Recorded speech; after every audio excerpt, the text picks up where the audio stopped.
in this episode, we are going to talk about the semiconductor industry and its expectations in Assam.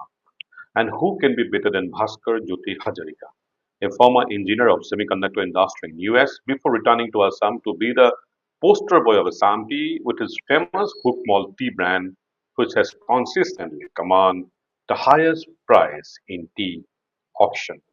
Welcome to my show, Bhaskar, and getting you straight from Moran.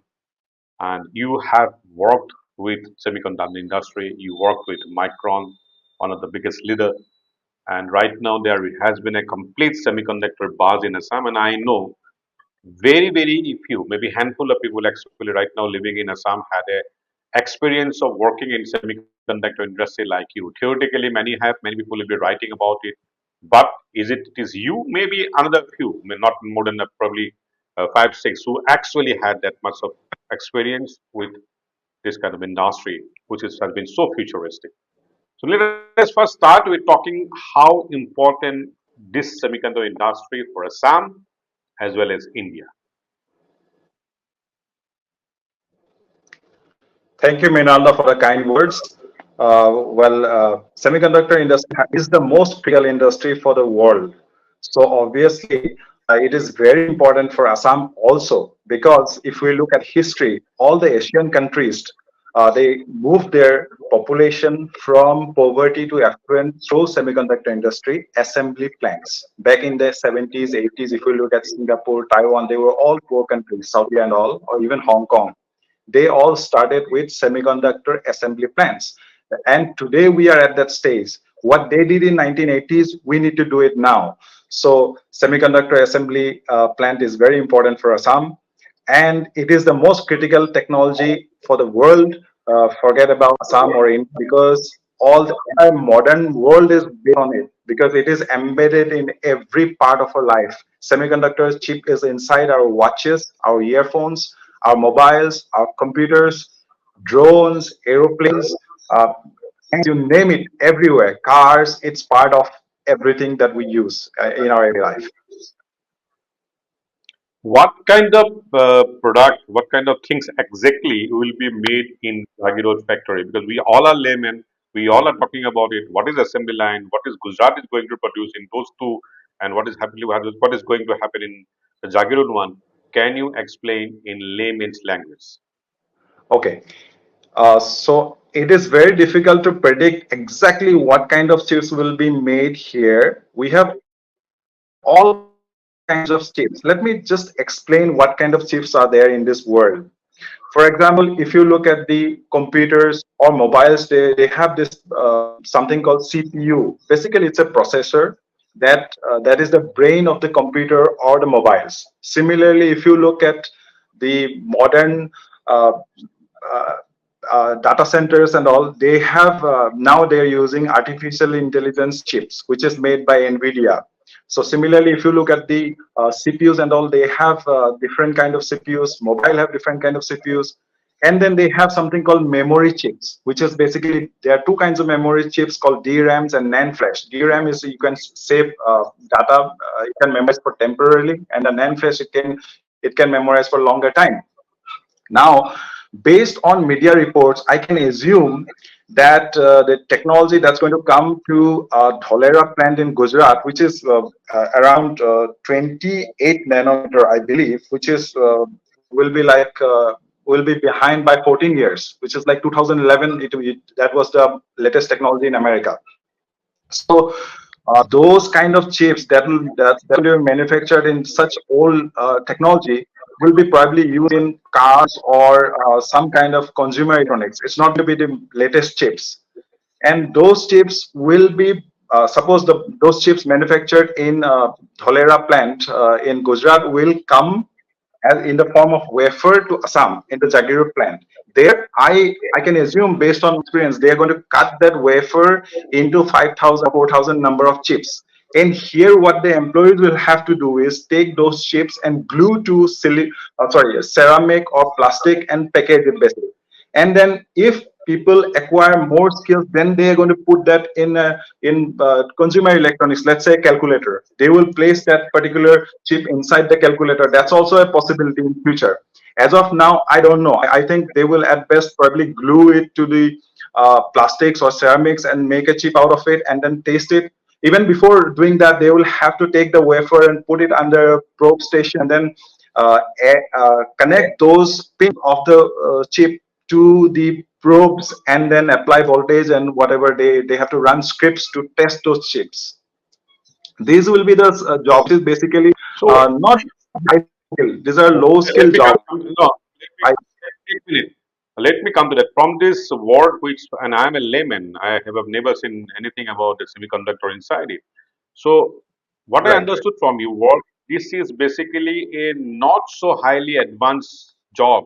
That means not is a good news for Assam that low end skill job may be coming up. I was initially thinking it's a very high end, high skill job. Assam will not be able to catch it for a very long time. But what I am hearing it from, you have a first-hand experience of working inside a factory. So this can be our boys and girls actually can expect to do that this kind of job. Absolutely, I think so because assembly doesn't need real lots of engineers to do it. They will need some engineers, but most of them will be non-engineers. They will just have to do those manual kind of work. Because even in Micron, when I was working, there were 10,000 employees. Out of that, probably 4,000 would be engineers. Rest of them were just operators, local people. They would come and work on shifts. Some would work on assembly, some would work inside the fabrication plant. Most of them were low skill jobs. And if you look back again, like I said, mentioned earlier, in the history of Hong Kong, Singapore, Taiwan, South Korea, they all started with assembly low skill jobs. Generation of people did that, and then they moved out of subsistence farming and got into the industry, some skills. Later on, they have developed their own technology. What kind of qualification shall be needed for this boy and girl? Because what I understood, brute force will be needed to cut those things and those to put in a probe station and carry on the next stage. For that brute force, a large amount, people are talking about 27,000. Anyway, it's good amount. But what is the qualification will be shall be needed to go into that kind of a low skill job? I would assume so. Let's say if you run, let's say in a Dolera plant, there they have to run machines and all. They don't need in the engineering degree. I think the ITI degree would be enough for those people to run those. Because I have seen lots of women working in fabrication plant earlier, and they were not very educated. You don't need to be. But in India, the thing is that even engineers are unemployable. Honestly, most engineers are unemployable because they don't have that. It's not that they don't have the brain. They are very intelligent people here, but they don't have the exposure to technology. So as a result, in India, probably even lots of engineers will end up doing this job because here, first of all, they are unemployable, and number two, there aren't enough good jobs for engineers also. Now, coming back to your own experience in US about this, what was your job profile Yeah, and what kind of job actually you did with semiconductor industry in those days before you returning to Assam? yeah. I personally started off with the Micron technology. I was initially I went as a modeling engineer. Basically, so in the semiconductor industry, you have different parts of it, right? First, there is something called design. So they have this. America has a monopoly in that. Basically, they have the software. They're probably just software.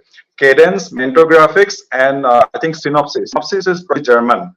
Cadence, Mentor Graphics are American. So you start using them to draw all those, basically design the circuit.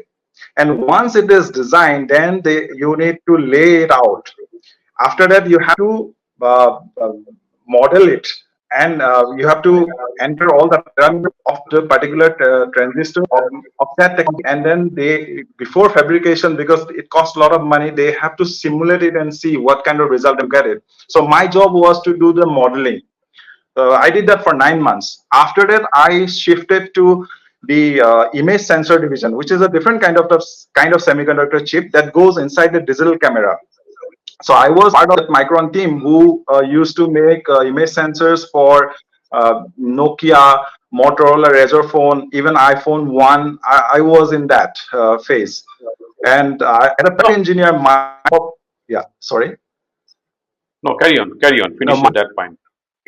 my job was to I was like a middleman. Product engineer needs to integrate and work with the design engineers, the modeling engineers, the fabrication engineers, the application engineers, and even test engineers. And sometimes when customers come back with problems, if the application engineers cannot solve it, then they send it back to us. We have to solve it. If not, then we go back to design engineers, ultimately solve it. That was my job basically. Now, whatever understanding we have about the semiconductor, the major, despite is a very intricately involving US, China, and Netherlands. But at the end, Yeah, eventually, the majority of the bulk production comes from a small little island called Taiwan, and a small, most important absolutely. probably company in the world is TSMC. The TSMC Yes. practically runs the whole world. There is a saying that if tomorrow, someday, China actually bomb out Taiwan, the world will roll Yeah. back to Stone Age. Now, can you explain that Absolutely. geopolitics behind this semiconductor things? Yes. See, that first of all, we have to understand that the preeminence of American military comes from its ability to use semiconductor in their weapons, because American weapons are very precise. It's like very highly accurate. Like the German, sorry, if you look at Russian weapons, they are you will have, in order to bring down a bridge, the Russian will have to fire probably hundreds of missiles. One will hit. In America, they will, when the Americans hit, they will send one missile and it will exactly hit the bridge and it will break it because of semiconductor. So semiconductor is very important from geopolitically from that point of view. Number two, if you look at the modern like artificial intelligence, whoever is going to have an edge in artificial intelligence will rule the world in terms of economy or otherwise.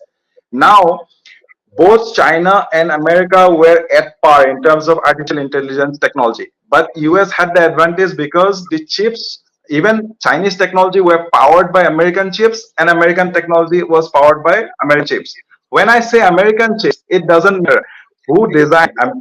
Definitely, Americans were designing it, but every single, I would say, 100% modern cutting edge chips are manufactured by one company, like you mentioned, TSMC in Taiwan. Now, Taiwan, if you look at the history of Taiwan, what they did, they started with assembly, just like we are trying to start now. After doing the assembly for 10, 15 years, they asked for a fabrication plant for the American companies to start. After that, they wanted to do their own fabrication plant, and they hired a guy called Maurice Chang. Maurice Chang was one of the pioneer of semiconductor industry. He fled the Japanese occupation from Shanghai to Hong Kong, and then when communists took over, he left China as a little kid. He went to America, and there he studied there, and then he became an engineer for Texas Instrument. He was the one of the main guy behind the fabrication technology of Texas Instruments, and Texas Instruments set fabrication plant in Taiwan. Later on, what happened as the technology evolving, moving from one generation to next generation started costing huge amount of money. One company like TI or Intel or anybody could not bear the cost. So he had this plan in his mind that we should have one fabrication which will take money from all the companies and they will spend it together to move to the next technology and shift it outside America. Initially, nobody cared about his words, and he was overlooked for the position of CEO in TI. At the time of his retirement, the Taiwanese government approached him and asked him to come settle down in Taiwan and start a fair. And he was given a free hand to do whatever he wanted to do. So he initially tried to convince the American companies, the Intel, TI, and all. Everyone refused. He got technology from Philips in their land, licensed it, and started a fabrication plant called TSMC in Taiwan. And Taiwan also learned the trick of keeping the exchange rate low for their exports. And under his leadership, they spent billions and billions of dollars to move into a technology where now they are dominating the world. Basically, even American giant like Intel is two generations behind TSMC. The entire world needs TSMC. If something goes wrong with TSMC, like you said, we will go back to microwaves or any other instrument that doesn't have chips, 1960s or 70s. It will take at least 10, 15 years to go back to modern world. If somebody tomorrow, Yeah. God forbid, China actually bomb out TSMC, we will go back to immediately to at least 20 years behind, maybe more, maybe pre-Casio, pre-mobile days. Not forget mobile, pre-calculator days. Yes, yes, yes. Samsung has some of the cutting edge technology, so Samsung will save. It is pretty close to TSMC. It's little behind, but not that behind. So it will be still difficult for the world. Anyway, thank you for There will be giving severe. me an understanding of the whole. Thank you very much for giving this understanding because so far, so long, we all have an understanding that all the job which will be coming out of this much expected industry from Jagiroad will be a very high skill one. But you said totally a different picture. It sends a very ray of hope to the people of Assam, and they need. You say that you wrote in fact wrote that about 40,000 people will be benefited. I think am I right or wrong? Directly, No, indirectly. 14 across India, not Assam. I'm saying Got it. I looked at media reports and all the four plants. Three of them are assembly Yes. plants, one fabrication plant. Together, 40,000 families should be able to move from subsistence farming. That's my Thank you assessment very based much. on media reports. Thank you very My much. But pleasure. one last personal question, nothing to do with this semiconductor. How you have managed from a semiconductor right coming to a absolutely a complete primitive technology like steel, where you basic use normal use. How you have transitioned from that to this small, not going to deep but small answer. There is a saying that suppose if you know only India, then you do not know India. Similarly, if you know only tea, you do not know tea. I'm very lucky that I know another industry also. Although I was there only for 4 years, that really helped me shape my mind and my experience. In fact, today I do quality because I was part of the semiconductor in the conductor industry. We will talk about this quality management, which you have learned from the semiconductor industry, has brought into tea, and now Hookmall over the last half a decade has become such a big brand. Congratulations for all of that. Thank you. Once again, people of Thank you Assam very will much, look up to Minalda. your expertise to understand more about semiconductor. Thank you.